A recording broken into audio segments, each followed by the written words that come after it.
Okay, back live on this Monday, and so too is royal expert Patricia Treble, who joins us for another royal roundup. Patricia, good to see you. Good morning. Okay, we're going to start with some pretty explosive excerpts from the upcoming book on Andrew and Fergie. This is entitled The Rise and Fall of the House of York.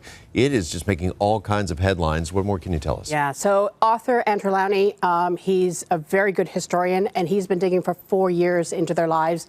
Comes out in Canada this week. It is not good news for them. Basically, he just gives sordid detail after sordid detail about their lives and really reveals how they have incredibly extravagant lives. Like they have a very expensive lifestyle, and they finance it basically by cozying up to people who can pay for it. And that, if it's an arms dealer or a dictator or people who can pay the bills, Jeffrey Epstein paid off some of Fergie's bills at one point. And it really kind of eviscerates their reputations. And it really, as somebody said, puts cement shoes on any and throws them in a river for any possibility of them ever coming back to full-time royal life. Okay. I mean, they'll go to family events, that's it. Okay. Yeah. There are also some reports that Harry has contacted a lawyer over some allegations made in it. Yeah. So, I mean, Lowney goes to town with the couple, and he made two specific allegations that Harry took issue with and said they didn't exist. First is that in 2013, he apparently got into this heated argument that actually turned physical with his uncle. We don't know about what, but fisticuffs. I mean, you know, punches were thrown. And then the second was when Meghan was first on scene, and apparently Andrew was warning him off and saying, do not hook up with her. The marriage would only last a month. Well, of course, it's lasted 7 years.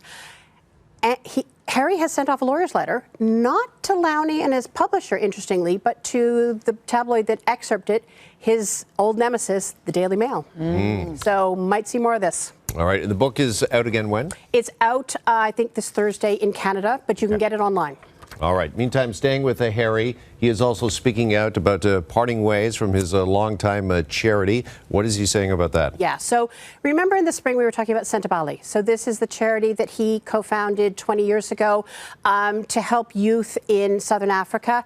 And there was a huge dust-up among the management. He and all the directors resigned because they were fighting with the president, Sophie Chandaka, and there were allegations on all sides. It went to the UK charity regulator to take a look at, and what they came back was that they basically criticized everyone. They said there just was lax management. They were criticizing all of them, especially for going public, because of course it impacts the charity, it impacts the donations, it impacts who they're trying to help.